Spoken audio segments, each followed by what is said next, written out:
আমাদের শখের free fire গেমটা যদি বাংলাদেশ থেকে ব্যান্ড হয়ে যায় তো ভবিষ্যতে কি ঘটতে পারে চলুন সে সম্পর্কে আজকে আলোচনা করি। প্রথমত একটা নেশাখোর ছেলেও এই ফ্রি ফায়ার গেমটা খেলতো। যে নেশাখোর ছেলেটা 24 ঘন্টা রাস্তায় মেয়েদেরকে ইপটিজিং করতো, সেই নেশাখোর ছেলেটাও ফ্রি ফায়ারের প্রতি আসক্ত হয়ে গেছিল। এই নয় যে সে 24 ঘন্টা ফ্রি ফায়ার খেলতো, যার অবসর সময়টা সে ফ্রি ফায়ার গেম খেলে কাটাইতো।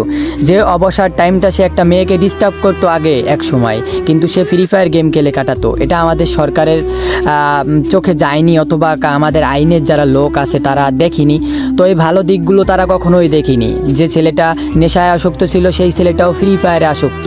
একটা স্টুডেন্ট যেখানে প্রেম করতো, আজে বাজে সম্পর্ক করতো, সেই স্টুডেন্টটাও ভালো হয়ে ফ্রি ফায়ার গেম খেলতো তার অবসর টাইমে। সেটা আমাদের সরকার কখনোই দেখেনি। তো ফ্রি ফায়ার পাবজি ব্যান করছে ভালো কথা।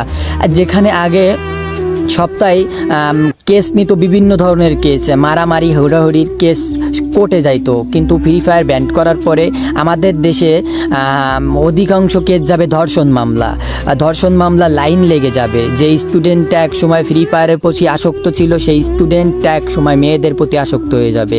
মেয়েদের মৃত্যুর সংখ্যা বেড়ে যাবে, মেয়েরা ধীরে ধীরে মারা যাবে। বেশিরভাগ মেয়েই আত্মহত্যা করবে, গলায় ফাঁসি দিয়ে মরবে, কারণ তারা সমাজে মুখ দেখাতে পারবে না, কারণ তাদের আজে বাজে ভিডিও ভাইরাল করে দেবে। বর্তমান জেনারেশনের ছেলে মেয়ে অনেক ভয়ানক। যেমন দেখুন, এই স্টুডেন্ট কিন্তু দেশ স্বাধীন করলো দ্বিতীয়বারের মতো, সেই স্টুডেন্টরাই কিন্তু এই ফ্রি ফায়ার গেমের প্রতি আসক্ত। আর আমাদের দেশের সরকার, বর্তমান সরকার এই ফ্রি ফায়ার গেমটায় ব্যান করে দিতে চলেছে।